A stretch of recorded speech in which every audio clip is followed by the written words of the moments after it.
할렐루야. 사랑하는 대강의 가족 여러분, 오늘 하루도 하나님의 말씀과 동행하는 삶이 되길 소망합니다. 오늘 함께 나눌 하나님의 말씀은 마태복음 23장 8절에서 12절 말씀입니다. 그러나 너희는 랍비라 칭함을 받지 말라. 너희 선생은 하나요, 너희는 다 형제니라. 땅에 있는 자를 아버지라 하지 말라. 너희 아버지는 한 분이시니 곧 하늘에 계신 이시니라. 또한 지도자라 칭함을 받지 말라. 너희의 지도자는 한 분이시니 곧 그리스도시니라. 너희 중에 큰 자는 너희를 섬기는 자가 되어야 하리라. 누구든지 자기를 높이는 자는 낮아지고 누구든지 자기를 낮추는 자는 높아지리라. 아멘. 오늘 본문에서 주님은 우리에게 랍비라 칭함을 받지 말라, 땅에 있는 자를 아비라 하지 말라, 또한 지도자라 칭함을 받지 말라고 말씀하였습니다. 이는 스스로 지도자라 칭함받기를 좋아했던 바리새인들을 두고 겸손할 것을 촉구하는 말씀입니다. 이 말씀은 교회 안에서 가르치는 자도 또 보살피는 자도 인도하는 자도 없어야 한다는 말씀이 아닙니다. 교육이 중요한데 가르치는 자가 없이 어떻게 교육이 되며 보살피는 자와 지도자가 없으면 교회가 어디로 가겠습니까? 이 말씀의 의미를 종합적으로 간추려 봅니다. 먼저는 하나님의 일도 내 것으로 하려 하면 본전 생각이 난다는 것입니다. 이 공직자는 직무와 관련된 것을 자기 돈 들여서 하지 않습니다. 그래서 그렇게 완성한 그것을 내 것이라고 하지 않습니다. 하지만 조금이라도 내 돈을 들여서 하면 반드시 그 들어간 금액 이상을 빼내려고 합니다. 그 대표적인 것이 선거와 관련하여 이권을 챙기려는 사람들입니다. 그들이 순수하게 돕는 사람이 얼마나 될까요? 나중에 당선이 되면 반드시 그 대가를 요구하게 되어 있습니다. 내 것으로 하면 공명심이 앞서서 내 것을 찾게 되고 결국 예수는 감추어지고 자꾸만 내가 드러나게 됩니다. 이것을 주의하라는 말씀입니다. 둘째는 그러므로 주의 일은 주께 받아서 해야 합니다. 직분도 능력을 받아서 해야 힘들지 않습니다. 내 것 가지고만 하려 하면 시험에 들기 쉽고 주저앉기를 잘합니다. 내 것이라야 얼마나 되겠습니까?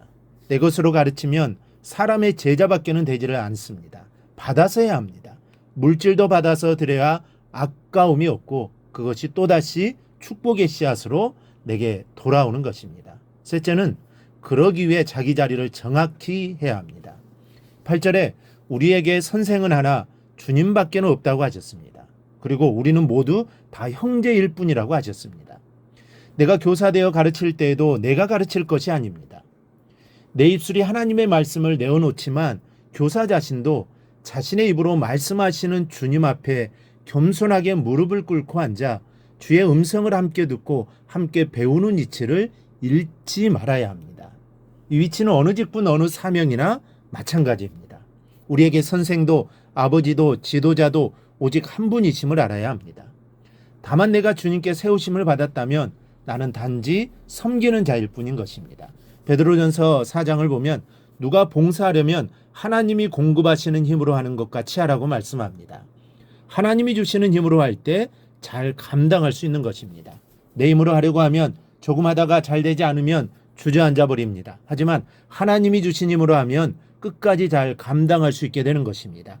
우리는 이 말씀을 마음에 새기고 주의 일을 해야 합니다. 그러면서 주님은 12절에서 이렇게 말씀합니다. 누구든지 자기를 높이는 자는 낮아지고 누구든지 자기를 낮추는 자는 높아지리라. 이 말씀은 주님께서 말씀하신 역설적 진리들 중에 하나입니다.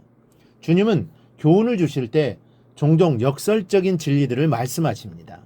우선 마태복음 15장을 보면은 누구든지 제 목숨을 구원하고자 하면 잃을 것이요 누구든지 나를 위하여 제 목숨을 잃으면 찾으리라 라고 말씀하셨고, 마가복음에서도 누구든지 으뜸이 되고자 하는 자는 모든 사람의 종이 되어야 하리라 하십니다.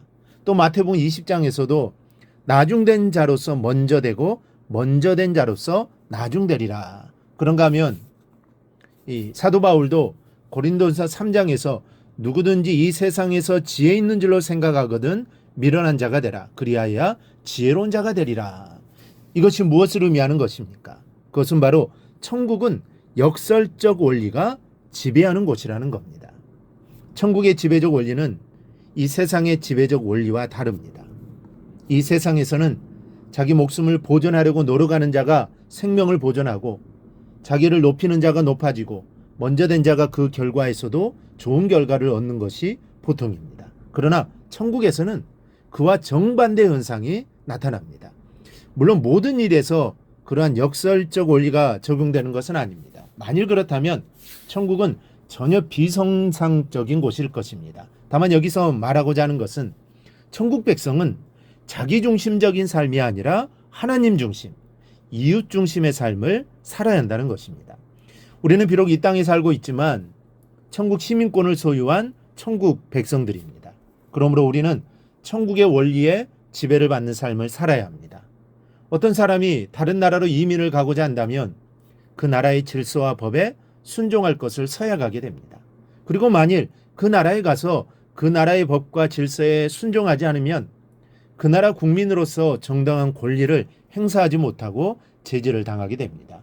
마찬가지로 우리가 천국의 원리에 지배를 받는 삶을 못 산다면 우리는 천국 백성으로 인정받을 수가 없습니다. 그러므로 우리는 주님께서 말씀하신 이 땅에서와는 다른 천국의 역설적 원리를 명심하고 비록 이 땅에 살고는 있지만 천국 백성으로서의 천국의 원리에 지배를 받는 삶을 사시기를 바랍니다. 바로 이렇게 살아가는 자가 주님께 합당한 자입니다. 오늘 말씀을 기억하고 천국 백성다운 삶, 하나님을 위한 삶을 꼭 살아가기를 주님의 이름으로 축원합니다. 오늘 묵상한 말씀을 굳게 잡고 삶으로 실천하며 살아내는 대강의 모든 성도들이 되기를 축복합니다.